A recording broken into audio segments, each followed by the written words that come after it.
ওই পিতামাতা যদি সন্তানের হক আদায় না করে, ওই পিতামাতা যদি সন্তানকে সঠিকভাবে ভাগ বুঝায় না দেয়, ওই পিতামাতা চারটা সন্তানকে যদি চার প্রকারে না দেখে, চারটা সন্তানকে যদি একই নজরে না দেখে, যদি এক একজনকে এক এক নজরে দেখে, এর জন্য কিয়ামতের দিন ওই আপনার আব্বা মাকে জবাব দিতে হবে।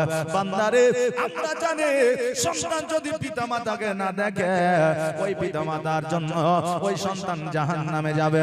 কিন্তু আমরা এটা জানি না যে আমরা সন্তানকে যদি সঠিকভাবে, যদি আমরা ন্যায্য ভাবে যদি আমরা তাদের হক বুঝায় না দিই, ওই পিতা মাতাকে কিয়ামতের দিনে জাহান্নামে যাইতে হবে। আরে আমার বাবাজি ভাইরা, আজকে জগতের মধ্যে আমাদের হালালের প্রতি ইন্টারেস্টটা কমে গেছে, হারামের প্রতি ইন্টারেস্টটা বেড়ে গেছে। কারণ আমরা এক ভাই অপর ভাইয়ের হকটা মেরে খাই, আমরা এক বোন অপর বোনের হক মেরে খাই। আজকে বাপ মায়ের হকটা আমরা সন্তানেরা আদায় করি না, আজকে বাপ মা সন্তানের হকটা আদায় করে না। বাবারে, এই হক মারার গুনাহ যে এত গুনাহ, হক মারার গুনাহ হলো কাবিরা গুনাহ। এই কারো হক যদি আপনি মেরে খান, আপনার কোটি কোটি টাকা দিয়ে যদি মসজিদ বানায় দেন, কোটি কোটি টাকা দিয়ে যদি আপনি মাদ্রাসাও বানায় দেন, কোটি কোটি টাকা দিয়ে যদি আপনার জাকাত দিয়ে দেন, তবুও আপনার ইবাদত আল্লাহর দরবারে কবুল হবে না। এই জন্য বাবা, ভাই হইয়া ভাইয়ের হক মারবেন না, বোন হইয়া বোনের হক মারবেন না। অনেক ভাই আছে সম্মুখের পজিশনটা ভাই নিয়েছে চালাকি করে, পেছনের পজিশনটা অপর ভাইকে দিয়েছে, এইভাবে জগতের মধ্যে চলতে আছে। আরে বাবা, আজকে তুমি যতই উপাসনা করো না কেন, আজকে যার হক তুমি মেরেছো তার কাছে যতক্ষণ পর্যন্ত ক্ষমা না চাইবা, তার কাছে যতক্ষণ পর্যন্ত ক্ষমা প্রার্থী না হইবা, ততক্ষণ পর্যন্ত আমার আল্লাহ তোমাকে ক্ষমা করবে না। এই জন্য বাবারে, জীবনে কারো কোনোদিন হক মেরে খাবেন না। কারণ জগতের মধ্যে কয়েকদিনের জন্য আমরা এসেছি, জগতের মধ্যে 60 বছর 70 বছরের জন্য এসেছি। ওই কবরের উমর ভর আমাদের থাকতে হবে। এই জগতের কথা বেশি না ভাবিয়া, ওই জগতের কথা আমরা যদি ভাবি, আমাদের দ্বারা কাবিরা গুনাহ হবে না। এই জন্য আমার দয়ার নবী মুস্তাফা সাল্লাল্লাহু তাআলা আলাইহি ওয়াসাল্লাম বলেছে, উম্মাত উম্মতিরা রে, আজকে তুমি যদি পাওনাদার হও, আজকে যদি তুমি কারো কাছে দেনা করো, ধার করো, আর ওই ধারটা পরিশোধ না করিয়া মসজিদে যদি লক্ষ টাকা দান করো, তোমার ওই দান কোনো কাজে আসবে না।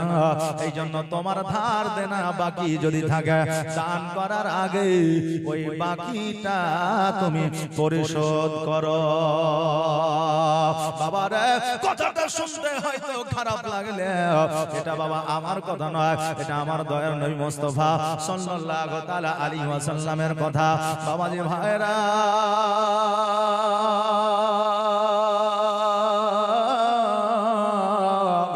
এই জন্য আপনি প্রয়োজনে 2 বেলা কেন 3 বেলা যদি না খেয়ে থাকে, তবুও মানুষের কাছে ঋণ করতে যাবেন না।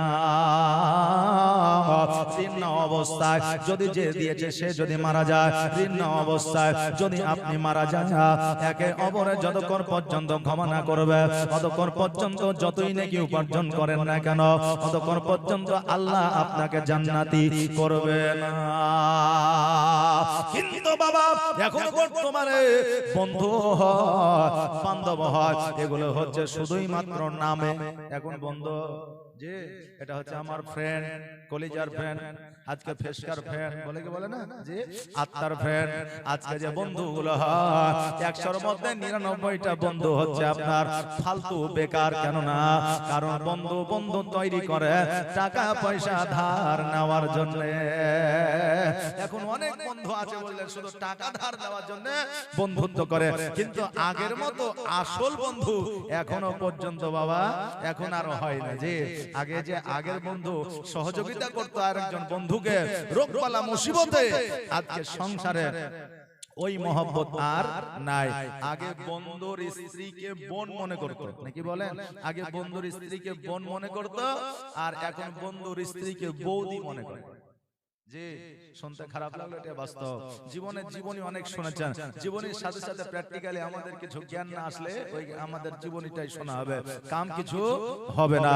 হ্যাঁ বাবাজি ভাইরা, এই জন্য বন্ধুত্ব যদি তৈরি করতে হয়, এমন বন্ধুত্ব তৈরি করো জীবনে দুনিয়ার মধ্যে উপার্জন না করতে পারলে, দুনিয়ার মধ্যে জীবনে বড়লোক না হইতে পারলে, কিয়ামতের দিনে তোমাদের বন্ধুত্ব দেখিয়া আমার আল্লাহ তাবারক তাআলা তোমাদের জীবনের গুনাহ খাতাগুলো maaf করিয়া তোমাদের জান্নাতবাসী করবে। জোরে বলেন সুবহানাল্লাহ। কারণ হইল আমার নবী মুস্তাফা সাল্লাল্লাহু তাআলা আলাইহি ওয়াসাল্লামের সঙ্গে আমার আল্লাহ তাবারক তাআলা বন্ধুত্ব দোস্তালি ছিল। জোরে বলেন সুবহানাল্লাহ। আমার আল্লাহ আমার নবী মুস্তাফাকে কতবার হাবিব বলে ডেকেছে তার কোনো শেষ নাই। আর হাবিব শব্দের অর্থ হলো বন্ধু। জোরে বলেন সুবহানাল্লাহ। আরে আমার বাবাজি ভাইরা, তাই আপনাদের কয়েকটা জিনিস আমি উপদেশ করে যাই। এক নম্বরে হলো বন্ধুত্ব করবেন স্বার্থের জন্য নয়, বন্ধুত্ব করবেন আখিরাতের বাজারের জন্য। জোরে বলেন সুবহানাল্লাহ। পবিত্র রমজান মাস আসছে, আপনি আগে থেকে তৈরি হয়ে যাবেন, প্রস্তুতি নিয়ে নেবেন, রেডি হয়ে যাবেন রমজান মাসে রোজা রাখার জন্য। আবার আপনি কারো কোনোদিন হক মেরে খাবেন না। ভাই চাইছে যে আমাকে সামনে দাও, আরেকজন ভাই চাইছে সামনে দাও। কেউ বাবা যদি ছোট হইয়া বলে ঠিক আছে তুমি লাও, এক কাঠা কেন, এক হাত কেন, এক কাঠা বেশি লাও, বেরাদার যে বেশি নিবে তাকে তো কিয়ামতের দিনে বেশি জবাব দিতে হবে, নাকি বলে? যে বেশি নিবে তাকে বেশি জবাব দিতে হবে। কারণ হইল এই জন্য তো আমার নবী মুস্তাফা সাল্লাল্লাহু তাআলা আলাইহি ওয়াসাল্লাম বলেছে যে একজন ধনীর চাইতে একজন গরীব কিয়ামতের দিন 50,000 বছর আগে জান্নাতে যাবে। জোরে বলেন সুবহানাল্লাহ। 50,000 বছর আগে ধনীর চাইতে গরিবেরা আগে জান্নাতে যাবে। কারণ ধনীরা জগতের মধ্যে কিছু তাপ পায়নি, যে অসুবিধা হয়েছে, টাকা আছে, পরিত্রাণ পেয়ে গেছে, যেটা মন চেয়েছে সেটা নিয়েছে, যেটা মন চেয়েছে সেটা খেয়েছে, বড় বড় রেস্টুরেন্টে গিয়ে টাকা ব্যয় করেছে, কারণ তার টাকার অভাব নাই। কিন্তু একটা গরিব পারে না, পেরেছে? ওর মন চেয়েছে যে আমি 1 কেজি গোশত নিয়ে এসে খাবো, পকেটে টাকা নাই, পারে নাই। আমার মন চেয়েছে রেস্টুরেন্টে গিয়ে আমার স্ত্রীকে নিয়ে, আমার সন্তান আদিকে নিয়ে শখ করে খাবো, টাকা নাই, পারে নাই। এই জন্য তো বড় লোকদের চাইতে গরিবেরা 50,000 বছর আগে জান্নাতি হবে। জোরে বলেন সুবহানাল্লাহ।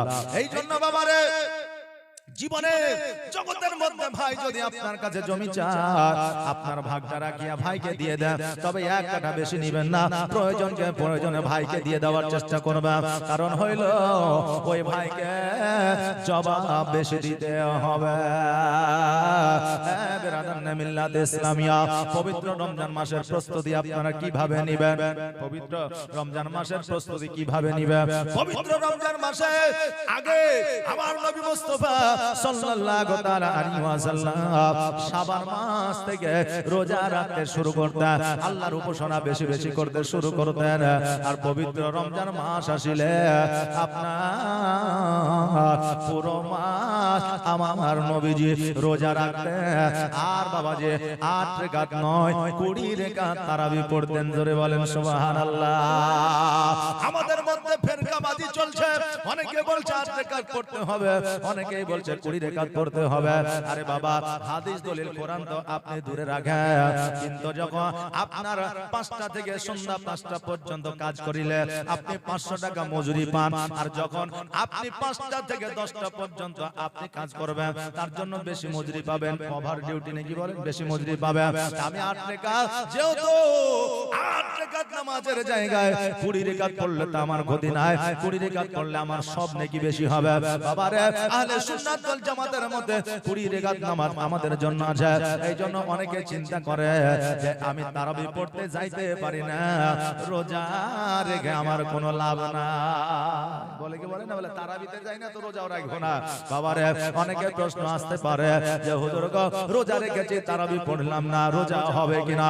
হ্যাঁ বাবাজি ভাইরা, আমার মা বোনেরা, রোজা হলো আপনার জন্য রমজান মাসে ফরজ, আপনি রোজা রেখেছেন, আর রোজা রাখার পরে আপনি সন্ধ্যাবেলায় ইফতার করলেন, তারাবি তো হয়তো যাইতে পারলেন না, তারাবি হয়তো পড়তে পারলেন না, তাই বলে আপনার রোজা নষ্ট হবে না, রোজা হয়ে যাবে।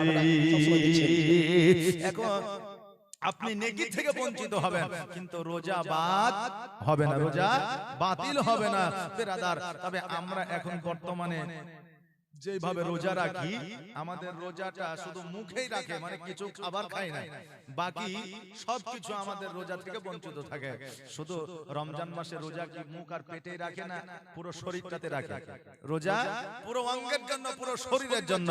হ্যাঁ বাবাজি ভাইরা, আজকে যখন আমরা রোজা রাখবো, কান দ্বারা গীবত শুনবো না, মুখ দ্বারা গালি দিব না, চোখ দ্বারা খারাপ জিনিস দেখবো না, চোখ দ্বারা আমরা অন্যায় কিছু দেখবো না, পায়ের দ্বারা চুরি করতে যাব না, হাতের দ্বারা গুনাহ করব না, শরীরের দ্বারা আমরা জেনা করব না। জেনা বাবা, পুরুষ নারীর শরীরে হাত দিলে জেনা হয় না। আজকে বেপরদা হইয়া যখন কোন নারী চলে যায়, চোখ দ্বারা যখন আমরা খারাপ নজরে যখন একজন মহিলাকে আমরা দেখি, ওই মহিলা জেনার গুনাহে লিপ্ত হয়ে যায়, পুরুষ চোখের গুনাহ জেনায় লিপ্ত হয়ে যায়। বাবাজি ভাইরা, মুখ দ্বারা যখন আমরা কোন মহিলাকে অন্যায় কথা বলি, কোন মহিলাকে যখন আমরা মুখের দ্বারা যখন আমরা অন্যায় কথা বলি, অতএব মুখের দ্বারা আমাদের জেনা হয়ে যায়, হাতের দ্বারা জেনা হয়, পায়ের জেনা হয়। বাবারে, জেনা আমাদের এক প্রকারের নাই, অনেক প্রকারের আছে। এই জেনার ক্ষমা আল্লাহর দরবারে না। এই জন্য পর্দা মায়েদের জন্য প্রযোজ্য করা হয়েছে, পুরুষদের জন্য প্রযোজ্য করা হয়েছে। আমার মা বোনদের এমন সুসম্মানে সম্মানিত করেছে, বাবারে মায়েদেরকে পর্দা দেওয়া বলা হয়েছে, বোরকা পরতে বলেছে, কিন্তু মা বোনেরা পর্দা দেয় না, পর্দা করে না, বোরকা পরে না। মাগো, তোমাদের তুলনা কারো সাথে হয় না। আজকে কাবা শরীফে যে গিলাফটা আছে, কাবা শরীফে কালো পর্দা দিয়ে ঢেকে রাখে না, কাবা শরীফে কালো পর্দা দিয়ে ঢেকে রাখে, আজকে কোরআনকে চুস্তান দিয়ে ঢেকে রাখে। আরে মা, আজকে এইগুলার যে মান সম্মান ইজ্জত, আজকে একজন মহিলাকে আমার আল্লাহ ওই মান সম্মান দিয়েছে, জোরে বলেন সুবহানাল্লাহ।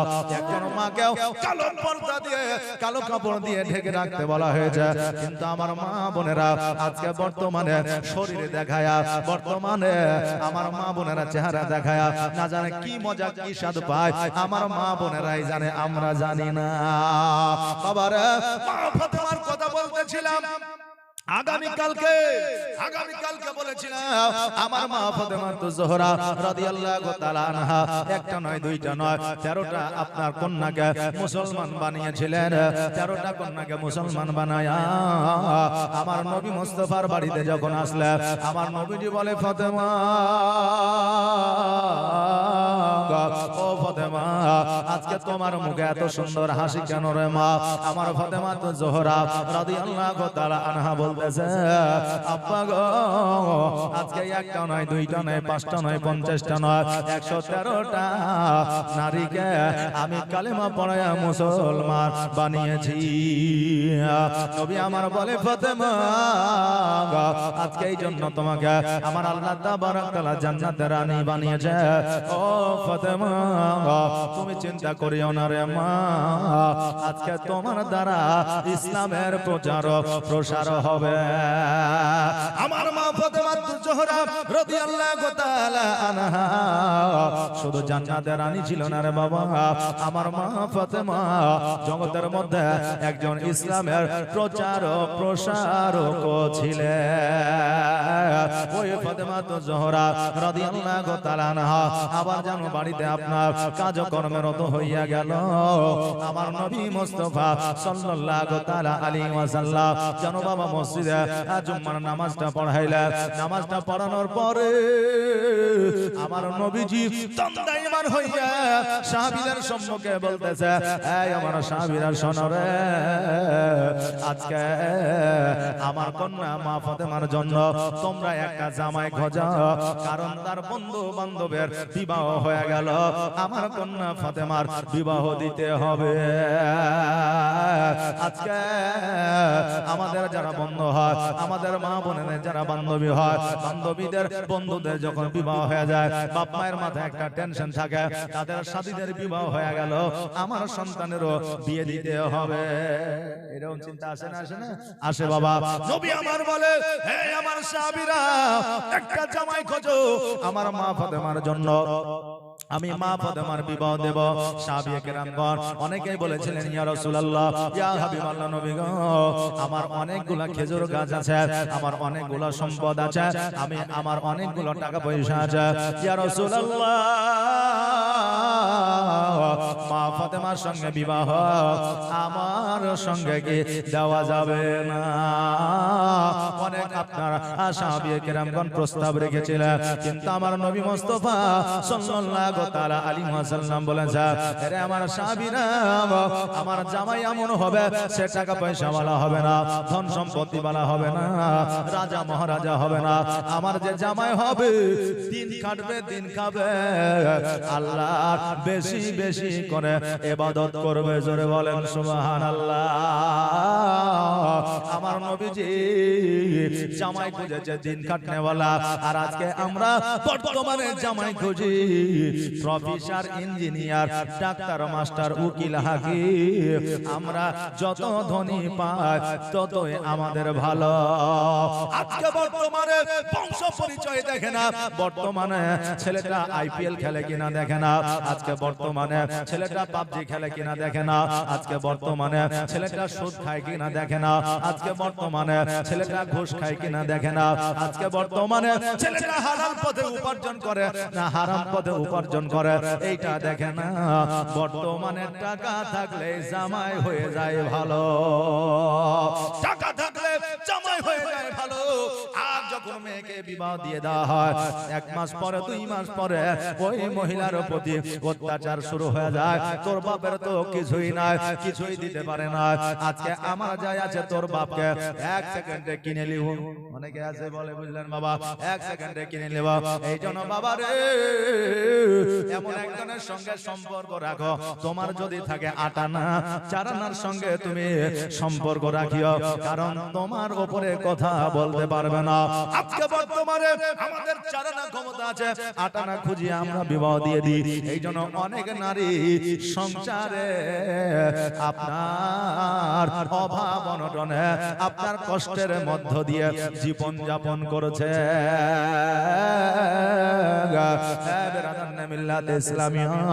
জামাই কেমন খুঁজতে হবে এই আদর্শ আমার নবী শিখায় দিয়েছে, জামাইয়ের সঙ্গে কেমন ব্যবহার দেখাইতে হবে এই আদর্শ আমার নবী শিখায় দিয়েছে, মেয়ের সঙ্গে কেমন সম্পর্ক রাখতে হবে এটাও আমার নবীজি শিখায় দিয়েছে। আজকে আমরা যদি নবীর পথ অনুসরণ করি, আমাদের কোনো জায়গায় অসুবিধা হবে না। আমার নবী মুস্তাফা বললেন, সাহাবীরা, এমন একটা জামাই খোঁজো যে জামাই দিন কাটে, দিন আনে, দিন খায়, ওই জামাইকে আল্লাহ ভালোবাসবে। কারণ হইল আমার আল্লাহ তাবারাক তাআলা নিজে বলে দিয়েছে, আমি যাকে টাকা দিয়েছি, পয়সা দিয়েছি, সম্পদ দিয়েছি, আমার ইবাদত থেকে তারা দূরে সরে আছে। যাদেরকে টাকা দিয়েছি আর আজকে তারা আমার ইবাদত থেকে দূরে আছে। এবার আপনি প্রশ্ন করতে পারে, হুজুর গো, আমাদের এলাকায় হাজি আছে, গাজী আছে, আলেম আছে, ওলামা আছে, অনেক টাকা পয়সা আছে, কিন্তু নামাজ কাজা করে না। অনেকেই বলে, রে বাবা, কিন্তু 5 ওয়াক্ত নামাজ পড়ে যে জান্নাতি হওয়া যাবে এর গ্যারান্টি কেউ দিতে পারবে না। নামাজ পড়ে জান্নাতি হওয়া যাবে এটার কোনো গ্যারান্টি আছে? নাই।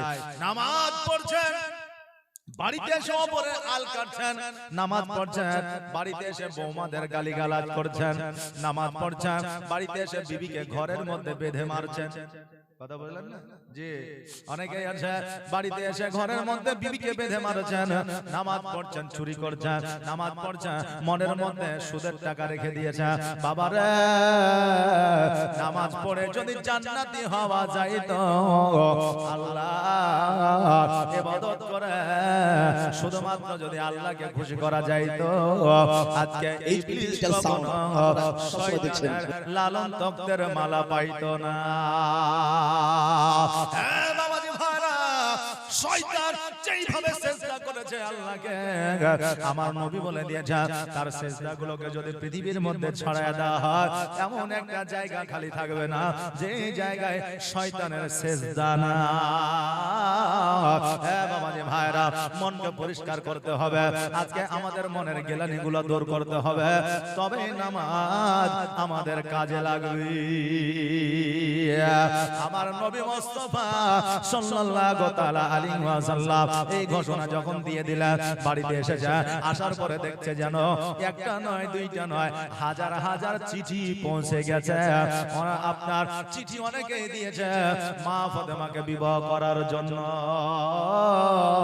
আজকে বাবারা, আপনার গ্রামের মধ্যে যদি একজন চেহারা, একজন যদি সুন্দর, আপনার রূপবতী গুণবতী যদি একজন মহিলা থাকে, গ্রামে যদি একজন পর্দাশীল মহিলা থাকে, জীবনে কোনোদিন পরপুরুষের সঙ্গে কথা বলে না, জীবনে কোনোদিন পুরুষের সঙ্গে আপনার চ্যাট করে না, জীবনে কোনোদিন ওই মহিলা বেপরদা স্কুলে যায় না, দেখবেন ওই মহিলার বিবাহ দেওয়ার জন্য আইবারের প্রয়োজন হবে না, ঘটকের প্রয়োজন হবে না। বিবাহের জন্য অনেক যুবক তার বাড়িতে প্রস্তাব নিয়ে আসবে, কথা ঠিক না ভুল? যদি চরিত্র ভালো হয়, যদি পরিবেশ ভালো হয়, যদি আপনার পর্দাশীল মহিলা হয়, কোন পরপুরুষের সঙ্গে যদি সম্পর্ক না রাখে, কথা না বলে, দেখবেন ওই মহিলাকে বিবাহ করার জন্য অনেক বাড়ি থেকে প্রস্তাব আসবে। যেই আমার ফাতেমা জীবনে কোনোদিন পরপুরুষের সঙ্গে কথা বলা তো দূরের কথা, জীবনে কোনোদিন পরপুরুষের সম্মুখে যায় না, ফাতেমাকে কেউ দেখতে পায় না। আমার ফাতেমার গুণ দেখিয়া, আমার ফাতেমার আজকে চরিত্র দেখিয়া অনেকে প্রস্তাব দিয়েছে, চিঠি পাঠিয়েছে আমার নবীর কাছে। আমার নবীজি বলে, আবু বকর চিঠিখানা খোলো, আর কি লেখা আছে পড়ো। এবারে এক এক করে যেন চিঠি পড়তে আছে, আপনার হঠাৎ করে আবু বকর যেন থমকে দাঁড়িয়ে গেছে। আমার নবীজি বলে, আবু বকর দাঁড়িয়ে কেন গেছ, চিঠিখানা পড়ো পড়ো, দেরি কেন করতে আছো? আবার আবু বকর বলে, ইয়া রাসূলুল্লাহ, ইয়া হাবিবাল্লাহ, নবী গো, আজকে চিঠিখানা যে আমার হাতে আছে, এই চিঠিখানা এমন একজনের চিঠি, আমি হতভম্ব হয়ে গেছি। আমার নবীজি বলতেছে, কার চিঠি? এবার আবু বকর বলতেছে, ইয়া রাসূলুল্লাহ, ইয়া হাবিবাল্লাহ, নবী গো, এই চিঠিখানা জগতের অন্য কারো চিঠি নয়, এই চিঠিখানা হলো আমার হযরতে আলীর। জোরে বলেন সুবহানাল্লাহ। সঙ্গে সঙ্গে আমার নবীজির চিঠিখানা লইয়া ঘরের মধ্যে চলে গেলেন, কারণ পার্সোনাল আপনার জিনিস কারো দেখতে হয় না, আর পার্সোনাল চিঠি পত্র, পার্সোনাল মেসেজ নিজে একাই ঘরের মধ্যে দেখায় ভালো। কথা কি বুঝতে পারলেন না? কেউ যদি কারো হাত দ্বারা চিঠি পাঠায়, ওই চিঠিখানা কখনো খুলে দেখবেন না। ওই চিঠিখানা খুলে দেখা গুনার কাজ। কারো মোবাইলে হাত দিলে, কারো মোবাইলের গ্যালারি খুলে দেখবেন না, কারো মোবাইলের হোয়াটসঅ্যাপ খুলে দেখবেন না, কারো মোবাইলে ইনস্টাগ্রাম খুলে দেখবেন না, কারো মোবাইলে টেলিগ্রাম খুলে দেখবেন না, কারণ এইগুলাতে অনেকের পার্সোনাল জিনিস থাকে। আর ওইগুলা যখন আপনি দেখবেন, আপনি গুনাহগার হয়ে যাবে, কারণ এটা অন্যায়। নবী আমার ঘরে যাইয়া চিঠিখানা খুলে দেখছে, চিঠির মধ্যে লিখে দিয়েছে, হাবিব গো, এই চিঠিখানা হযরত আলী পাঠায় না, এই চিঠিখানা আমি আল্লাহ আমার হাবিবের দরবারে পাঠিয়েছি। জোরে বলেন সুবহানাল্লাহ। আল্লাহ বলে, হাবিব গো, আজকে যে চিঠিখানা আমি দিয়েছি, আমার ফাতেমার বিবাহ জগতের কোন পুরুষের সঙ্গে হবে না, আজকে আলীর সঙ্গে ফাতেমার বিবাহ পড়ায় দেন, কারণ আমি আল্লাহ আলী ফাতেমার বিবাহ জান্নাতের মধ্যে পড়াইয়া দিয়েছি। আমার নবী মুস্তাফা সাল্লাল্লাহু তাআলা আলাইহি ওয়াসাল্লাম বাড়ি থেকে যেন বাইরে আসলেন, আবু বকরকে বলতেছে, আবু বকর, আজকে আল্লাহ তাবারক তাআলা ফাতেমার বিবাহ আলীর সঙ্গে পড়ায় দিয়েছে, জগতের মধ্যে আমাকে আলীর সঙ্গে বিবাহ পড়াইতে হবে। হ্যাঁ আবু বকর, তবে যে আমি এলান করে দিয়েছি, আমার কন্যার জন্য জামাই খোঁজো। আজকে আমি আলীর সঙ্গে বিবাহ দিয়ে দিলে, আজকে অনেকে বলবে, দেখ রে দেখ, ঘরের মধ্যে জামাই রাখিয়া আজকে নবীজি জামাই খোঁজার জন্য বলল আর আলীর সঙ্গে বিবাহ দিয়ে দিল। যদি আলীর সঙ্গে বিবাহ দিতে হয় তবে আমাদের কেন বলল? এই রকম কথা অনেকেই বলবে। তবে আবু বকর তুমি আরবের মধ্যে এলান করে দাও যে আজকে ফাতেমাকে যে বিবাহ করতে চায় আজকে সবার আগে কোরআন খতমের সব যে অর্জন করতে পারবে আমি নবী আমার ফাতেমা তার সঙ্গে বিবাহ দিয়ে দিব। আমার আবু বকর সিদ্দিক রাদিয়াল্লাহু তাআলা আনহু গোটা আরবের মধ্যে এলান করে দিলেন। পরের দিন সকালবেলা ইহুদি আর কাফের বেদিন মুসলিম যত ধর্মের মানুষ ছিল না কেন সবাই আসিয়া কোরআন তেলাওয়াত করতে আছে। এখন আপনার আমার মনে প্রশ্ন জাগতে পারে, হুজুর গো একজন বেধর্মী কি করে কোরআন তেলাওয়াত করতে পারে? আরে আমার বাবাজি ভাইরা, আমাদের পশ্চিম বাংলা আমাদের মাতৃভাষা হলো বাংলা। আমাদেরকে যদি বাংলায় কোরআন লেখা দেয় পড়তে পারবো কিনা? পারবো না পড়তে পারবো। যদি বাংলায় ইংরেজি ওয়ার্ড লিখে দেয় তবু আমরা পড়বো, কারণ আমাদের ভাষাটা বাংলা। কেউ যদি বাংলা বলে আমরা সেটা বুঝতে পারবো। আজকে ওই আরবের মধ্যে কাফের বেদিন ইহুদি নাসারা যারাই ছিল না কেন, কারণ আরবের মাতৃভাষা ছিল আরবি, আরবের আপনার শিক্ষাটা ছিল আরবি, এই জন্য আরবি সবাই পড়তে পারতো। এই বলে সবাই আপনার কোরআন তেলাওয়াত করছে। আবু বকর ঘুরে ঘুরে দেখছে। এবার দেখার পরে আবু বকর নবীজির কাছে যাইয়া বলে, ইয়া রাসূলুল্লাহ, ইয়া হাবিবাল্লাহ, নবী গো আজকে সবাই দেখি কোরআন পড়ে কিন্তু আলীকে দেখা যায় না। নবী গো আজকে আলী যদি কোরআনের খতমের সব হাসিল না করতে পারে সবার আগে, তবে আলীর সঙ্গে তো বিবাহ হবে না। আলী কোথায়? আলী কোথায়? আমার নবী বলে আলীকে খোঁজ করো। আবু বকর সিদ্দিক আলীর খোঁজে বেরিয়ে পড়লেন। খুঁজতে খুঁজতে দেখছে যেন কয়েকটা ভেড়া নিয়ে একটা জঙ্গলের মধ্যে যেন শুয়ে আছে। আবু বকর যাইয়া বলে, এই আলী শোনো রে, আজকে ভেড়া নিয়ে কি করতে আছো? বলে ভেড়াগুলো চড়াইতে এসেছি। বলে এই আলী ভেড়া আর চড়াইতে হবে না, চলো চলো আজকে ফাতেমার সঙ্গে তোমার বিবাহ হবে। আলী বলছে যে ফাতেমার সঙ্গে আমার বিবাহ হবে, এটা তো আমার বিশ্বাস হচ্ছে না, কারণ আমি তো একজন রাখাল, আমার তো টাকা নাই, পয়সা নাই, ধন নাই, সম্পত্তি নাই, কিছু নাই। আর ফাতেমা এত গুণবতী একজন মহিলা, রূপবতী মহিলা, এত চরিত্রবান মহিলা, আজকে তার সঙ্গে আমার বিবাহ হবে, এটা কেমন কথা হয়ে গেল? আবু বকর বলছে, আলী আজকে জগতের মানুষ ফাতেমার সঙ্গে তোমার বিবাহ দেবে এটা তো দূরের কথা, আমার আল্লাহ তাবারাক তাআলা তোমার সঙ্গে ফাতেমার বিবাহ জান্নাতে পড়িয়েছে। জোরে বলেন সুবহানাল্লাহ। আলী বলতেছে, তবে আমাকে যদি বিবাহ করতে হয়, আমি যদি বিবাহ করি, আমি ছাগলগুলো বকরিগুলো চড়াইয়া ভেড়াগুলো চড়াইয়া তারপরে আমি পরিষ্কার পরিচ্ছন্ন হয়ে আসতেছি। আবু বকর বলতেছে, শোনো রে, এর মধ্যে একটা কম্পিটিশন আছে, একটা প্রতিযোগিতা আছে। কোরআন তেলাওয়াত করে কোরআনের যে খতম সবার আগে, কোরআনের খতমের সব জায়গা হাসিল করতে পারবে, তার সঙ্গে ফাতেমার বিবাহ হবে। এটা দুনিয়ার প্রতিযোগিতা। আলী মিজকে হাসি দিয়ে বলতেছে, জগতের মধ্যে কোরআনের একটা খতমের সব অর্জন করা আমি আলী আমার কয়েক সেকেন্ডের কাজ। আবু বকর বলছে যে এই আলী কয়েক সেকেন্ডের কাজ একটা কোরআনের খতমের সব হাসিল করতে, এটা কেমন হয়ে গেল? আলী যদি কয়েক সেকেন্ডের কাজ হয় তুমি দেরি করিও না। হযরত আলী রাদিয়াল্লাহু তাআলা বাড়িতে আসলেন, আসার পরে গোসল বানাইলেন, আর গোসল বানানোর পরে মসজিদের দিকে যেন চলতে আরম্ভ করলেন। বাবারে, বিবাহ মানুষের জীবনে একবারই হয়।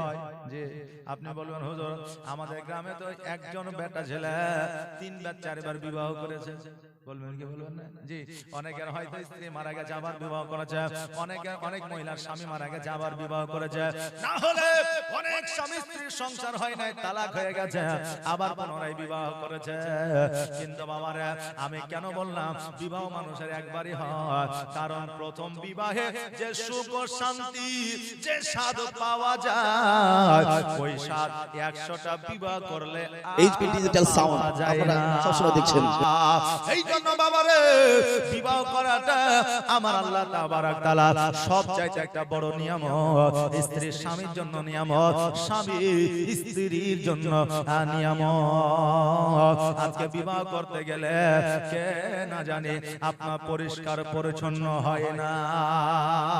যারা 1 নম্বরের সাঁওতাল বুঝলে, তারাই বিবাহ মদ খেয়ে তারিখে বিবাহ করতে যায় নাকি বলে। কিন্তু যার পরিবেশ ভালো, যে শিক্ষিত মানুষ, যে ইসলাম ধর্মের মানুষ, তারা পরিষ্কার পরিচ্ছন্ন হয়ে ছাড়া তারা বিবাহে যাবে না। গেছে কোনোদিন? যায় না। একজন মহিলা তার ভাইকে বলছে, ভাই রে, আজকে 1 মাস ধরে গোসলও করিসনি, দাড়িও শেভ করিনি, চুলও কাটিসনি। তবে আজকে কেন, যতদিন ঠান্ডা পার না হবে ততদিন গোসলও করবো না, দাড়িও কাটবো না, চুলও কাটবো না। মানে চুল দাড়ি কাটলে তো গোসল করতে হবে, এই জন্য চুল দাড়িও কাটবো না, গোসলও করবো না। ওসব আমাকে বুদ্ধি দিস না, তুই বাড়ি যা। তো মেয়েটা বলছে যে আব্বা তো বলছিল যে তোর ভাইয়ের বিয়েটা দিয়ে দিব, তা আজকে বউ দেখতে যাওয়ার কথা ছিল, তো বলছে তুই আগে বলিসনি, সঙ্গে সঙ্গে যে দাড়ি মুছ কাইটা একবার শেভ হয়ে গোসল টোসল করে চলে আসলো। কথা বললেন না? তো অনেক যুবকের বললেন বিয়ে করার স্বাদ আছে, যে আব্বা যদি বিয়েটা দিয়ে দেয় তো খুব সেকালই করে দিব। কিন্তু অনেকের বাপ মা আছে যে বেটা তো বয়সই হয়নি, মানে বেটা যতই বড় হোক বুঝলেন, বাপ মায়ের কাছে ছোটই থাকে। বুঝতে পারলেন না? আমাদের একটা বন্ধু ছিল, তার নাম হচ্ছে এশারুল, এখন কোসমোর মাদ্রাসায় ভালো পজিশনে আছে। তো ওই এশারুল বলছে যে ভাই রে, আমার আব্বাকে বল যে আমার যাতে বিয়েটা দিয়ে দেয়। কারণ আলেম মানুষ, এদিক ওদিক ইমামতি করছি, মাদ্রাসায় থাকছি, হ্যাঁ, তারপরে এদিক ওদিক থেকে প্রেসার আছে। গল্প কথা লাই বাবা, অনেক যারা মাস্টার হয়, যারা কি চেহারা ভালো, যে একটু পজিশনাল জায়গাতে আছে, যেহেতু আলেম ওলামা দেখবেন অনেক একটা রিস্ক থাকে, অনেক নারীরা আকৃষ্ট হয় সেই পুরুষের প্রতি, হয় না? হয়। তো বলছে বাপকে বল বিয়েটা দিয়ে দেয়। আমরা 2-4টা বন্ধু গেলাম, যাওয়ার পরে বললাম যে চাচা, এশারুল তো ভালো আলেম হয়ে গেছে, বড় আলেম হয়ে গেছে, তাই কাজ করেন, বিয়েটা দিয়ে দেয়। তো বলছে তোমরা যে কি বলছো, এখনো 4-5 বছর পরে বিয়ে দিব, বাবু তো এখনো ছোট হয়ে আছে। যে বলছে বাবু এখনো ছোট হয়ে আছে, তো বাপ মায়ের কাছে বেটা ছোটই হয়। কিন্তু আমি বলবো বাবা রে, যুবক যদি সন্তান হয়ে যায়, উপার্জন করুক আর না করুক, আজকে ওই সন্তানের বিবাহ দিয়ে দিতে হবে। কারণ ওই সন্তান যদি কোনো দুর্ঘটনা ঘটিয়ে দেয়, ওই সন্তান যদি কোন রকমের জেনায় লিপ্ত হয়ে যায়, আজকে ওই সন্তান যদি 14ই ফেব্রুয়ারিতে গোলাপ নিয়ে ছোটাছুটি করে, আজকে ওই সন্তানের যতটা গুনাহ হবে তার চাইতে ডবল গুনাহ বাপ মার হবে। কারণ দায়িত্বটা হলো বাপ মায়ের। হ্যাঁ বাবাজি ভাইরা, যেটা আমি বলতেছিলাম, আমার আবু বকর সিদ্দিক রাদিয়াল্লাহু তাআলা আনহু, উনি যখন আলীকে বললেন, আলী বাড়িতে আসলো, আসার পরে গোসল বানালেন, পরিষ্কার পরিচ্ছন্ন হইলেন, এবার মসজিদের দিকে গেলেন, যাওয়ার পরে দেখতে সবাই কোরআন তেলাওয়াত করেছে, আর আমার আলী রাদিয়াল্লাহু তাআলা আনহু কোরআনটা খুলেছে আর যেন বন্ধ করে দিয়েছে। এখন সবাই তাকায়া তাকায়া দেখছে। কথা বললেন না? এখন আমাদের কোরআন তেলাওয়াত হয়, খতম হয় 40 আর চাহারমে হয় কি হয় না? জি হয়। সকাল থেকে কেউ পড়ছে, আর কেউ যাওয়ার পরে পারাটা খুলে আবার যদি বন্ধ করে দিয়ে চুপ করে বসে থাকে, তো যারা পড়াশোনা করছে তারা তার দিকে তাকায় দেখবে কি দেখবে না? দেখবে না? দেখবে যে কি ব্যাপার, আমরা এতক্ষণ পড়ছি, ওয়াইসা খুললো আর বন্ধ করলো। আবার দেখবেন আমাদের এখানে কুল খতম হয়, কুল খতম হয় যে আপনাদের দিকে যে কুল পড়া হয়, সূরা ইখলাস, দরুদ শরীফ, কালেমা দিয়ে পড়া হয়। তো দেখবেন অনেকে আছে চোখটা বন্ধ করে আছে, ধার ধার ধার করে ফেলি চলেছে। তো মনে করি আবার কোন হাফেজ রে, হ্যাঁ, যে শুধু চালিয়ে চলেছে। ওকে যদি ধরা হয়, ভাই তুমি কি আসলে সূরা ইখলাস পড়ছো? তো বলে হ্যাঁ পড়ছি। তো সূরা ইখলাস পড়ে একবার আর ওই ছোলা ফেলে 5 বার। কথা বুঝতে পারলেন না? হ্যাঁ, তো এই চালাকি বাবা সব জায়গায় চলবে না। আবু বকর সিদ্দিক রাদিয়াল্লাহু তাআলা আনহু আলীর দিকে তাকায় দেখা, আলী কি ব্যাপার, বন্ধ কেন পড়ো? আলী বলছে আমার হয়ে গেছে। জোরে বলবেন না সুবহানাল্লাহ? আলী বলছে হয়ে গেছে। বলে কি বলে, একটা কোরআনে খতম বলে হয়ে গেছে। ও অন্যান্য লোকেরা বলতেছে আজকে ফাতেমাকে বিবাহ করার জন্য আলী পাগল হয়ে গেছে। আমার আলী বলতেছে শোনো গো, আজকে আমি আলী পাগল হই না, আজকে তোমরা পাগল হয়ে গেছো। এই খবরটা আমার নবীর কাছে পৌঁছে গেল। আমার নবী মুস্তাফা সাল্লাল্লাহু তাআলা আলাইহি ওয়াসাল্লাম হযরত আলীর কাছে আসলেন। আসার পরে বলে আলী বলো বলো আজকে তুমি কেমন করে সবার আগে এত দ্রুত এত তাড়াতাড়ি একটা কোরআনের খতম তুমি হাসিল করতে পারলে? হ্যাঁ আলী, একটা পারা পড়তে মিনিমাম 20 থেকে 30 মিনিট লাগে, আর তুমি কয়েক সেকেন্ডে কোরআনের খতমের সব পেয়ে গেলে। কারণটা কি? আজকে বাবারে আমাদের দেশে আমাদের অন্যান্য অনেকের বাড়িতে কোরআন তেলাওয়াত হয়, যেটাকে সাবিনা খতম বলা হয়। এই খতম আমরা 9টা 10টার সময় গেলে জোহরের নামাজের পরে বলে দিই আমাদের খতম হয়ে গেছে। এটা বাড়া সব চাইতে মিথ্যা কথা, এটা সব চাইতে বড় মিথ্যা কথা। কারণ হাফিজ যারা আছে তারা আমার উপরে রাগ করুক আর যাই করুক, জালসায় ডাকুক আর না ডাকুক, হ্যাঁ বাবা 10টা 11টা থেকে 1টা 2টার মধ্যে কোনোদিন 30 পারা কোরআন পড়িয়া খতমের সব আনা যায় না। কারণ একটা যত বড় মস্ত হাফেজ হোক না কেন, যত বড় কোরআনের আয়াত ছোটস্থ হোক না কেন, একটা পারা পড়তে মিনিমাম 15 মিনিট সময় লাগবে, না হলেও 12 মিনিট সময় লাগবে। এই 12 মিনিট যদি সময় লাগে আপনি হিসাব করেন 30টা পারাতে আপনার ক ঘন্টা সময় লাগে। আজকে বাবাজি ভাইরা আজকে আপনি বলবেন তাহলে কি আমরা কোরআনের খতম সব পাই না? অবশ্যই পেয়ে যান, অবশ্যই পেয়ে যান। একটা কোরআনের আয়াত যদি পড়ে ওই কোরআনের আয়াতটা আপনি নেকি আপনি সব পেয়ে যান, বাড়ির বালা মুসিবত দূর হয়ে যায়, আল্লাহর তরফ থেকে রহমত বর্ষিত হয়। কিন্তু 30টা পারা পড়ে অত দ্রুত অত তাড়াতাড়ি খতম তোলা সম্ভব নয়। আমার হযরত নবী পাক সাল্লাল্লাহু তাআলা আলাইহি ওয়াসাল্লাম বলে ও আলী বলো বলো এত দ্রুত বেগে তুমি কেমন করে খতমের সব হাসিল করলে? আমার আলী বলতেছে নবী গো, আপনার তাকরীরের মাধ্যমে বক্তব্যের মাধ্যমে আপনি বলেছিলেন, আমি শুনেছিলাম যে কোরআনে একটা সূরা আছে, যেই সূরাটা হলো সূরা ইখলাস, 3 বার যদি পড়ে নেওয়া হয় একটা খতমের সব পাওয়া যায়। ওগো নবীজি, আমি এই সূরা ইখলাস 3 বার পড়েছি, একটা কোরআনের খতমের সব পেয়ে গেছি। আমার নবী বলতেছে আরবের মানুষেরা তোমরা আর কোরআন তেলাওয়াত করিও না, কারণ এই প্রতিযোগিতা 1 নম্বর আমার হযরত আলী হয়ে গিয়েছে। আবু বকর বলতেছে ওগো নবীজি, এই জন্য আপনি বলে দিয়েছেন আমি হলাম ইলমের ঘর, আমি হলাম ইলমের শহর, আর আমার আলী হলো ইলমের দরওয়াজা। জোরে বলে সুবহানাল্লাহ। হ্যাঁ বাবাজি ভাইরা, 3 বার সূরা ইখলাস পড়িলে একটা কোরআনের খতমের সব পাওয়া যায়। কিন্তু বাবারে আমরা যুবক যুবতী, আমরা বৃদ্ধ বৃদ্ধা, আজকে আমরা এই দিকে লক্ষ্যপাত করি না। আজকে মোরা যখন ঘুমাই তখন আজকে সূরা ইখলাস, সূরা ফাতিহা, দরুদ শরীফ, কালেমা শরীফ পড়া তো দূরের কথা, অনেকে আছে মোবাইল জুড়ে দিয়া শুনতে শুনতে ঘুমায়া যায়। বলবেন হুজুর গো, আজকে যুবক যুবতীরা হয়তো মোবাইল ঘাটে, মোবাইল টিপে, মোবাইলে কিছু শোনে, কিন্তু বুড়া বুড়িরা কি শোনে? হ্যাঁ বাবা, আজকে বর্তমানে অনেক বৃদ্ধ বৃদ্ধা আছে, সবাই নাই রে বাবা, অনেক বৃদ্ধা আছে যে যুবকের চাইতেও মোবাইল তারা বেশি আপনার চালায়। কথা বললেন না? অনেকে আছে যে মোবাইল চালায়। আজকে রাত্রি বেলায় যখন আপনি গান শুনতে শুনতে, বাজনা শুনতে শুনতে ঘুমায় যাবেন, ওই অবস্থায় যদি আপনার মৃত্যু হয়ে যায় আপনার ডাইরেক্ট জাহান্নামে স্থান হবে।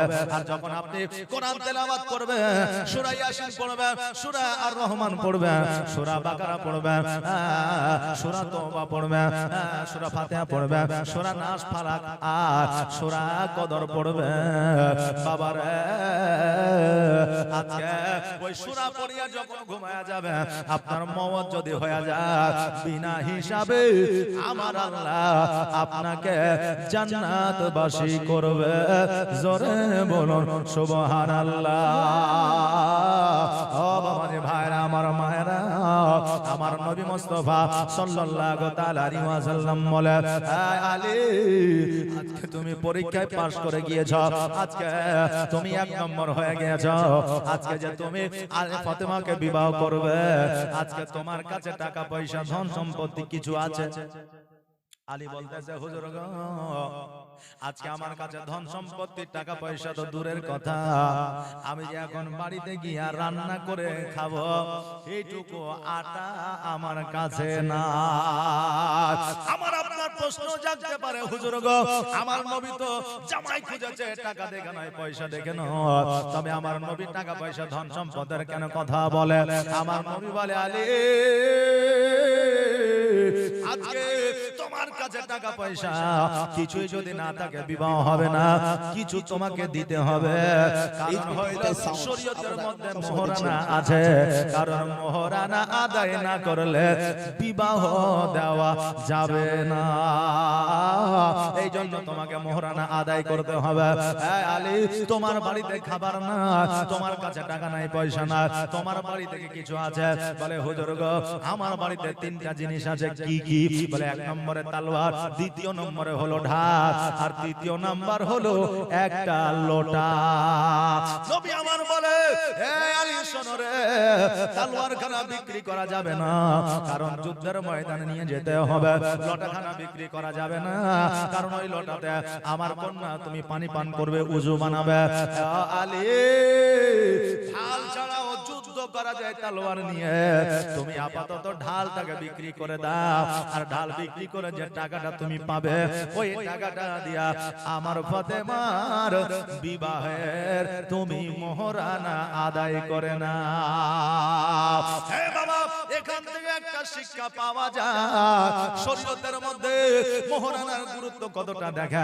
সেই সময় অভাব ছিল, আমার নবী মোহরানা না লইয়া ফাতেমার সঙ্গে বিবাহ দিতে পারতেন না, কিন্তু বাবারে মোহরানা লেগেছে, মোহরানা দিতে হয়েছে।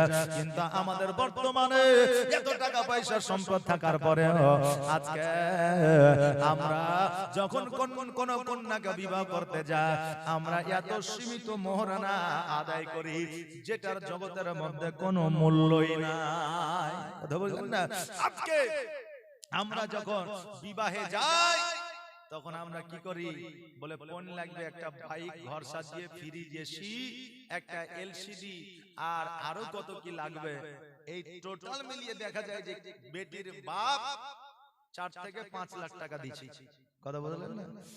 এবার হারামের প্রতি কত ইন্টারেস্ট দেখেন আমাদের, যে যখন আমরা বিয়ের কথাবার্তা করতে যাই, তখন যে হালাল হলো কি মোহরানা, আর হারাম হলো কি পণ। তা আমরা যখন বিয়ের কথাবার্তা করতে যাই, তখন ওই হারামের কথাটা আগে করি, মানে পণের কথাটা আমরা আগে করি। কথা বুঝলেন না? আমাদের হারামের প্রতি কত ইন্টারেস্ট একবার দেখেন। তা আমরা হারামের ওই চিন্তা ভাবনাটা আগে করে আমরা আগে পণটা কত নেবে এটা আমরা করে নিই। তারপরে যখন বলে যে তাহলে এক কাজ করেন, মোহরানা কত হবে, তো মোহরানার কত করবেন, ওই করেন 5001 টাকা বা 1001 টাকা। কথা বুঝলেন না?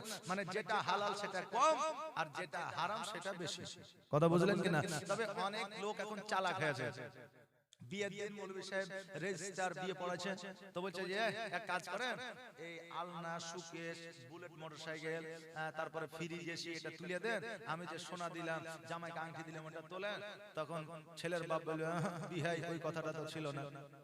মানে খাতায় তুলতে প্রেস্টিজে লাগছে, আর লিতে প্রেস্টিজে লাগছে না। কথা বলবেন না? তো ওটা তো লিখলে হবে না, তাহলে কি করতে হবে? তো বলছে তাহলে রেখে দেন। তো বলছে যদি কোনোদিন তালাক হয়ে যায়, যদি ছাড়াছাড়ি হয়ে যায়, যদি কিছু কোনোদিন দুর্ঘটনা ঘটে যায়, তাহলে আমি যে 5 লাখ টাকা জিনিস দিলাম, এই জিনিসটা তো আমি পাবো না।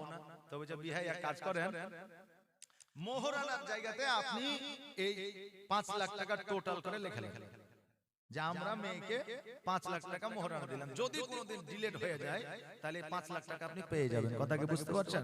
এবার যখন আপনার রেজিস্ট্রার বলছে ঠিক আছে তাহলে 5 লাখ টাকা লিখে দিয়েছে, তাহলে আপনার মোহরানাটা দিয়ে 5,05,001 টাকা হয়েছে, তো বলছে আমি আর 5,001 টাকা কি যোগ করতে যাবো, ওই 5 লাখ টাকায় ডাইরেক্ট মোহরানা করে দেন। মানে এমন বিয়ে দিল যে মেয়ের বাপের কাছ থেকে টাকা নিয়েই ওটাকে মোহরানা করে দিল।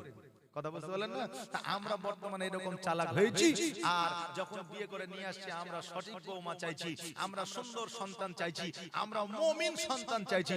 আচ্ছা বলেন, বিয়েই তো ঠিক হলো না, তো মুমিন সন্তান কি করে হবে? কথাকে বুঝতে পারলেন না? যে বিয়েই ঠিকভাবে সঠিক পদ্ধতি শরীয়ত পদ্ধতিতে হলো না, তো সন্তান কি করে সঠিক হবে? হ্যাঁ বাবাজি ভাইরা, আমার নবী মুস্তাফা বললেন মোহরানা তোমাকে আদায় করতে হবে। তোমার বাড়িতে যাও আর ঢালটাকে বাজারে নিয়ে যাও, আর ঢালটাকে বাজারে নিয়ে যাওয়ার পরে ঢালটাকে বিক্রয় করে দাও। এবার হযরত আলী রাদিয়াল্লাহু তাআলা আনহু উনি যেন বাড়িতে আসলেন, আর আসার পরে ঢালখানাকে লইয়া যেন বাজারের দিকে বিক্রয় করতে যাও। এবার রাস্তা দিয়ে চলতে চলতে কিছু দূর যাওয়ার পরে হযরত ওসমান গনি রাদিয়াল্লাহু তাআলা আনহু যেন বাবা দাঁড়িয়ে আছে। আমার ওসমান গনি বলতেছে, আলী আজকে যুদ্ধ নাই, জিহাদ না, আজকে কোন রকমে যুদ্ধের ময়দানে যেতে হবে না, আজকে ঢাল নিয়ে তুমি কোথায় যাও? আলী বলতেছে, ওসমান রে তুমি কি জানো না যে ফাতেমার সঙ্গে আজকে আমার বিবাহ, আর এই ঢালটা আমি নিয়ে যাচ্ছি বাজারে বিক্রয় করার জন্য, কারণ মোহরানা আদায় করার মতো আমার কাছে সামর্থ্য নাই, আমার কাছে টাকা না, আমার কাছে পয়সা না, এই জন্য আমি ঢালটা বিক্রয় করে মোহরানা আদায় করব। ওসমান তাই আমি বাজারের দিকে যাও এই ঢালখানা বিক্রয় করবার জন্য।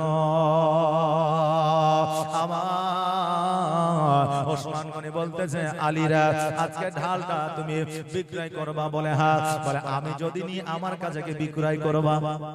আলী বলতেছে, কেন বিক্রি করব না? কারণ আমি ঢালটা বিক্রি করব, যে কিনবে তাকেই তো আমি দেব। ওসমান বলতেছে, কত টাকা নিবা? আমার আলী বলতেছে, এ ওসমান তুমি আমার কাছের লোক, নিজের লোক, আমি কত টাকা দাম বলবো, তুমি যেটা দিবা আমি আলী সেটাই নিব। কারণ নিজেদের মধ্যে বাবা দাম দর করা হয় না।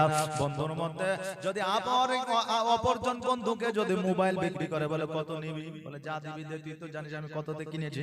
কথা বলুন না। ভাইয়ের কাছে ভাই যদি জমি বিক্রি করে, লোকের কাছে যদি 5 লাখ নেয়, ভাইয়ের কাছে 4 লাখ নিবে। বলে জমির দাম আমি 1 লাখ টাকা কম নিলাম, বা হয়তো 5 লাখ টাকা চলছে, 5 লাখ টাকাই দে। বাবারে নিজেদের মধ্যে দাম দর খুবই কমই হয়।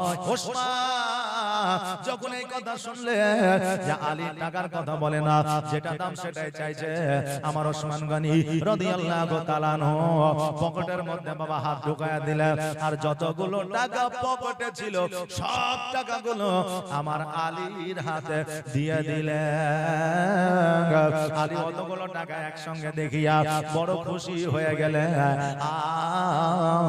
ওই ঢালটা ওসমানকে দিয়ে দিলেন, আর টাকাগুলো নিয়ে বাড়ির দিকে চলতে আরম্ভ করেছেন দ্রুত বেগে।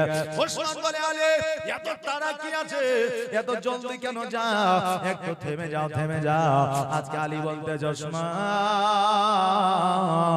আজকে আমার নবীজি আমার জন্য দাঁড়ায় আছে, আমার নবী যদি বেজার হয়ে যায়, আমি আলী কিয়ামতের দিন জবাব দিতে পারবো না। ওসমান বলে, আলী রে একটু দাঁড়ায়া যাও, একটু দাঁড়ায়া যাও, তোমার সঙ্গে কয়েকটা কথা আমি বলবো। এবার আলী রাদিয়াল্লাহু তাআলা আনহু দাঁড়ায় গেলেন। আমার ওসমান গনি রাদিয়াল্লাহু তাআলা আনহু গুটি গুটি পায়ে যাইয়া বললেন, এই আলী শোনো রে, আজকে তোমার শুভ বিবাহ, আজকে যদি তোমার টাকা পয়সা থাকতো, আজকে তুমি কি আমাকে দাওয়াত করতে না, আমাকে কিছু খাওয়াইতে না? আলী বলতে, ওসমান রে, আল্লাহ যদি আমাকে টাকা দিত, পয়সা দিত, আল্লাহ যদি আমাকে ধন সম্পত্তি দিত, আমি খোদার কসম করে বলি আজকে ওসমান শুধু তোমাকে কেন, আমি ফাতেমাকে বিবাহ করার খুশিতে আজকে সারা আরো বাসীকে খাওয়াইয়া দিতাম। জোরে বলুন সুবহানাল্লাহ। বাবাজি ভাইরা, এই জন্য তো জগতের মধ্যে আল্লাহ যাকে টাকা দিয়েছে তাকে মন মানসিকতা দেয় না, আর আল্লাহ যাকে টাকা দেয় না তাকে মন মানসিকতা ভালো দিয়েছে। গরিব যারা হয় তারা চিন্তা করে আমার কাছে টাকা থাকলে এই এতিমটাকে একটা বাড়ি করে দিতাম। গরিব যারা হয় তারা চিন্তা করে আমার কাছে টাকা থাকলে আমি মসজিদে আমি লক্ষ লক্ষ টাকা দিয়ে দিতাম।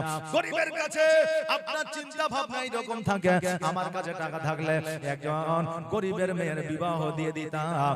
আর আল্লাহ যাদেরকে টাকা দিয়েছে তাদের মধ্যে চিন্তায় আছে আজকে পৃথিবীতে যাই হয়ে যাক না কেন আমার অ্যাকাউন্টে যে টাকা ডোনেট করা আছে জীবনে বের করা যাবে না। এই জন্য আল্লাহ যাকে সম্পদ দিয়েছে তার মনোমানসিকতা আপনার দেয় না, আর যাকে টাকা দেয় না আল্লাহ তাকে মনোমানসিকতা দিয়েছে। আমার আলী বলতে যাও সময় আজকে সারা আরববাসীকে আমি খাওয়াই দিতাম আল্লাহ যদি আমাকে টাকা পয়সা দিত। ওসমান বলে আলী রে তুমি যদি আমাকে দাওয়াত করতে আমাকে তোমার বাড়িতে যাইতে হতো, আর তোমার বাড়িতে দাওয়াত খাইয়া কিছু উপহার দিতে হতো। আলী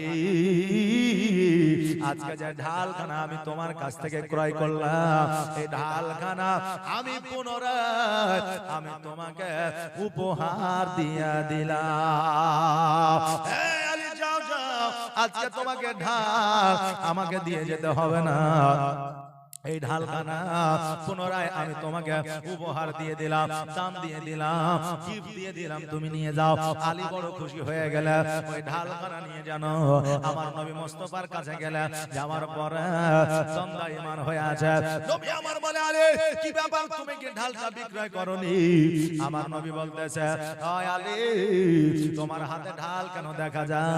আমার আলী বলতেছে ইয়া রাসূলুল্লাহ ইয়া হাবিবাল্লাহ নবী গো আজকে ঢালখানা বিক্রয় করেছি আবার পুনরায় আমাকে উপহার দিয়েছে, আজকে এই ঢালখানা নিয়ে আবার পুনরায় ফিরে এসেছি। নবী আমার বললে কে কিনেছিল আবার কে তোমাকে উপহার দিল? আমার হযরত আলী রাদিয়াল্লাহু তাআলা আনহু বলে ইয়া রাসূলুল্লাহ ইয়া হাবিবাল্লাহ নবী গো আজকে ঢালখানা ওসমান গনি কিনেছিল আবার পুনরায় আমাকে উপহার দিয়ে দিল। আমার নবী বলতেছে আলী এই জন্য তো আমার আলীর গুনাহের খাতা আমার আল্লাহ বন্ধ করে দিয়েছে। জোরে বলেন সুবহানাল্লাহ। ও আলী দাও দাও দাও টাকাগুলো দাও। আমার আলী রাদিয়াল্লাহু তাআলা আনহু টাকাগুলো আমার নবীজির হাতে দিলেন। আমার নবীজি হযরত বেলালকে ডাক দিলেন আর বলে বেলাল রে এই নাও অর্ধেক টাকা আর আলীকে নিয়ে বাজারে যাও বিবাহের কিছু পোশাক আশাক কিনো, আর অর্ধেক টাকাগুলো আমি ফাতেমার মোহরানার জন্য নিয়ে যাই আমি ফাতেমার হাতে দিয়ে দিব। জোরে বলেন সুবহানাল্লাহ। আমার হযরত আলী রাদিয়াল্লাহু তাআলা আনহু বেলালের সঙ্গে গেলেন বাজারে মার্কেট করতে, আর বাবা এইদিকে আমার নবীজি আমার ফাতেমার কাছে গেলেন। দরওয়াজার সম্মুখে যাইয়া আমার নবীজি সালাম দেয় আসসালামু আলাইকা ইয়া আহলাল বাইত। আমার ফাতেমা সালামের উত্তর দিলেন। আমার নবীজি বলে ফাতেমা দরওয়াজাটা একটু খোলো রে মা, আমি তোমার সঙ্গে কয়েকটা কথা বলবো। আজকে আমার নবীজি আমাদেরকে কেমন আদর্শ দিয়ে গেছে, নিজের কন্যাকে বাড়ির বাইরে ঘরের বাইরে সালাম দিতেছে, নিজের কন্যাকে সতর্ক করতে আছে। আর আজকে আমরা মুসল্লি মুরব্বি আলেম উলামা যখন বাড়িতে প্রবেশ করি সালাম তো দূরের কথা একবার গলা খেকারিও আমরা দিই না, আমরা একবার গলা খেকারিও দিই না। আমার নবী বলেছেন হে আমার উম্মতেরা তোমরা যখন বাড়িতে প্রবেশ করবে একবার সালাম দিবে আসসালামু আলাইকা ইয়া আহলাল বাইত। বাড়িতে সালামের উত্তর যদি আসে তবে প্রবেশ করবে, আর না হলে দ্বিতীয়বার আবার সালাম দিবে। কারণ বাড়ির মধ্যে তোমার কন্যা যদি বেপরদায় থাকে, তোমার মা যদি বেপরদায় থাকে, তোমার বোন যদি পর্দায় থাকে তোমার সালাম শুনিয়া তারা পর্দা করবে, তুমি বাড়ির মধ্যে প্রবেশ করবে, তোমার গুনাহ হবে না, তোমার বোন, তোমার কন্যা, তোমার মায়ের গুনাহ হবে না। আমার বাবাজি ভাইরা, আমাদের মধ্যে আবার প্রশ্ন জাগতে পারে হুজুর গো, কারণ আমরা মুসলমান, আমাদের মধ্যে প্রশ্নের বাবা অভাব না। বাবা, আপনি বলবেন সন্তানের কাছেও কি মাকে আপনার পর্দা করতে হবে? হ্যাঁ, সন্তান যদি 12 বছরের পার হয়ে যায়, সন্তান যদি 16 বছরের হয়ে যায়, সন্তান যদি 22 বছরের হয়ে যায়, ওই সন্তানের কাছে এমনকি মাকেও পর্দা করতে হবে। বাবাজি ভাইরা, আমার মা ফাতেমাতুজ জোহরা রাদিয়াল্লাহু তাআলা আনহা সালামের উত্তর দিয়ে দরওয়াজাটা খুলে দিলেন, আর যেমনই দিয়ে দরওয়াজাটা খুলে দেওয়া, নবী আমার বলতেছে, ফাতেমা আজকে তোমার জন্য বর খুঁজেছি, জামাই খুঁজেছি, আজকে তোমার বিবাহের জন্য মোহরানা নিয়ে এসেছি। ফাতেমা শোনো, আজকে যে তোমার বর হবে, যে তোমার স্বামী হবে, আজকে সে জগতের মধ্যে কোটিপতি নয়, ধনপতি নয়, জগতের মধ্যে রাজা নয়, মহারাজা নয়, জগতের মধ্যে টাকা পয়সা বলা নয়, আজকে যার সঙ্গে বিবাহ দিয়েছি সে একজন মাঠে ছাগল বকরি চড়ায়, জায়গা আমাদের আপনার ভাষায় রাখাল বলা হয়। সঙ্গে সঙ্গে ফাতেমা বলতেছে, ওগো নবীজি, আমার স্বামী যাই করুক না কেন, আমার সম্মুখে আমার স্বামীকে আপনি ছাগল চড়াই কথা বলবেন না, কারণ আমার স্বামী যেমনই হোক না কেন, আমি ফাতেমা, আমার কাছে আমার স্বামী রাজা মহারাজা। জোরে বলা সুবহানাল্লাহ। হে বাবা, প্রত্যেকের বিবির কাছে প্রত্যেকটা স্বামী হলো হিরো, প্রত্যেকের বিবির কাছে প্রত্যেকটা স্বামী হলো রাজা মহারাজা। আজকে বিবি যদি স্বামীকে হিরো মনে না করে, বিবি যদি স্বামীকে রাজা মহারাজা মনে না করে, আজকে ওই বিবির ভক্তি স্বামীর প্রতি পূর্ণাঙ্গ থাকে না। বাবাজি ভাইরা, আমার ফাতেমা যখন এই কথা বললেন, আমার নবী মুস্তাফা সাল্লাল্লাহু তাআলা আলাইহি ওয়াসাল্লাম বলে, ফাতেমা এই জন্য তো আল্লাহ তাবারক তাআলা তোমাকে মনোনীত করেছে আলীর সঙ্গে বিবাহ আমার আল্লাহ জান্নাতের মধ্যে পড়িয়ে দিয়েছে। বাবা, জগতের মধ্যে লক্ষ্য করবে, মা যেমন হয় দেখবেন 100-র মধ্যে 90% মেয়েও বাবা তেমন হয়, দেখবেন বাবা যেমন হয় 100-র মধ্যে 90% সন্তানও বাবা তেমনই হয়। বাবার এই জন্য সন্তান মায়ের মতো হয়, কারণ মায়ের কাছ থেকে ওই কন্যা শিক্ষা নেয়, আর কন্যা শিক্ষা নেওয়ার পরে একজন মায়ের মতো মায়ের চরিত্র গঠন করে তার সুকন্যা। কিন্তু বাবারে, আমার মা ফাতেমাতুজ জোহরা রাদিয়াল্লাহু তাআলা আনহা সাধারণ ঘরের কন্যা ছিল না, উনি ছিল মা খাদিজাতুল কুবরা রাদিয়াল্লাহু তাআলা আনহার কন্যা, উনি ছিলেন আমার নবী মুস্তাফা সাল্লাল্লাহু তাআলা আলাইহি ওয়াসাল্লামের কন্যা। কেন না বাবা, ফুল যেমন হবে ফুলের খুশবু তেমনই হবে। এই জন্য বলছে, যে ফুল যোগ যুগান্তরে খুশবু ছড়ায়, যে ফুল যুগ যুগান্তরে খুশবু ছড়ায়, এঁকেছি সে ফুল মোহরা, এঁকেছি সে ফুল মোহরা মনেরই কাবায়, যে ফুল যোগ যুগান্তরে খুশবু ছড়ায়, যে ফুল যোগ যুগান্তরে খুশবু ছড়ায়, এঁকেছি সে ফুল মোহরা, এঁকেছি সে ফুল মোহরা মনেরই কাবায়, যে ফুল যোগ যুগান্তরে খুশবু ছড়ায়। হাবিবে খোদা তিনি নবী কামলে ওয়ালা,